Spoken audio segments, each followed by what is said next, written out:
we're also doing research in high thermal conductivity plastics. And this is actually under the DOE manufacturing initiative. And we are I believe we are probably the only university team, because most other teams were funded big industries. So we got funded to turn plastic into high thermal conductivity materials. Usually plastics are poor heat conductors, and that is why you do not see plastic-based heat exchangers. Right, plastic is lightweight. Of course, it's very attractive, and potentially can get also very low cost. But the thermal conductivity is too poor. So a lot of people trying to improve the thermal conductivity of plastics.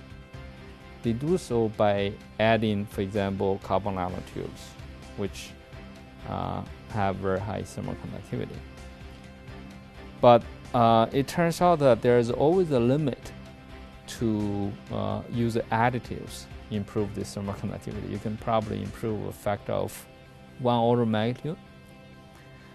And when we started looking into this, in fact, I got my first thinking into this when I received a call from Intel, a colleague, asked whether I have any ideas in thermal management. And they say, well, eventually Moore's law is going to end, we're going to have more platform rather than just continuously shrink the CMOS. So I started thinking, for example, if you look at the cell phone, it's a lot of metal actually used as a casing because you can spread out the heat. So it wouldn't be good if you can use plastics to spread out heat.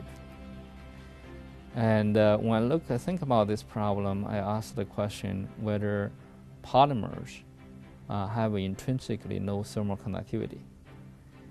And in fact, if you take one of the most common polymer, polyethylene, which is a straight carbon-carbon chain with a hydrogen atom on the side. So that carbon-carbon chain is very common in graphene, graphite, carbon nanotube, diamond, right? Those are very strong bonding along the chain direction. So it immediately suggests to you that along the chain, the heat conduction could be very good. And then I also know some basic theory that was started in 1950s by Fermi, the so-called one-dimensional heat conductor. And Fermi did some very theoretical work on not the polyethylene, but just one-dimensional atoms. You connect them together, and their simulations say, in fact, suggest the thermal conductivity of this one-dimensional atomic chain could be infinite. So we took those together. We say, well, there could be something very interesting we can do from both basic science. Is this a molecule really mimicking what that one-dimensional atomic chain? And there are also great applications. So we started first through some simulation. This was done by Osegun Henry. He's now a professor at Georgia Tech. And the simulation did tell us that there could be even divergence. But what's really interesting is that we can achieve much higher thermal conductivity. So with that, we start to say, can we do experiment? We did a first experiment. In fact, we had an undergraduate visiting lab in the summer. This was very risky. We say, okay, can you pull fiber and make a nanofiber align the molecular chain?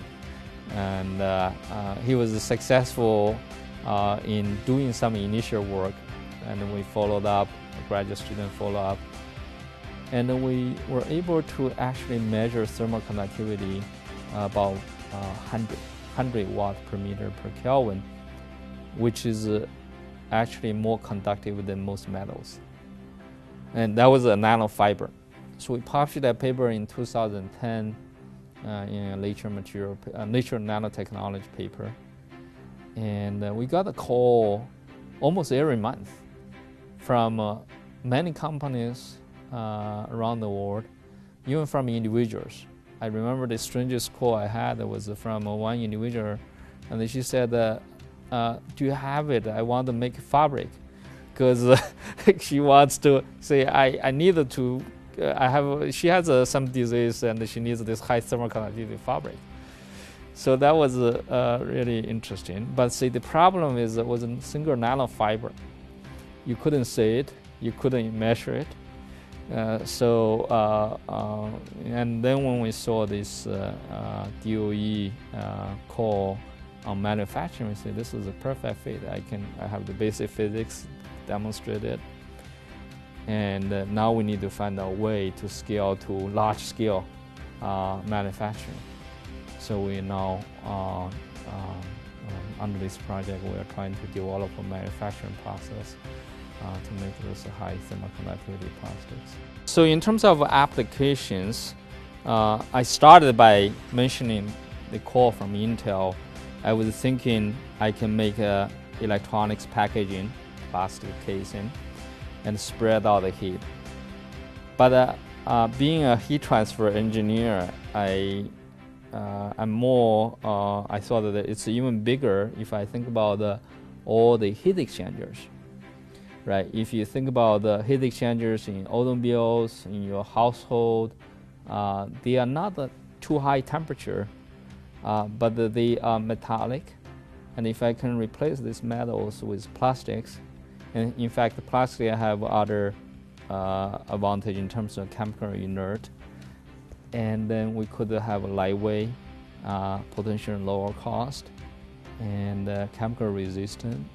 So currently, really, just there are no plastic have those kind of characteristics. So this could be a really enabling technology. And I know even last month I got a call from a company in France, and they want to use it in automobiles.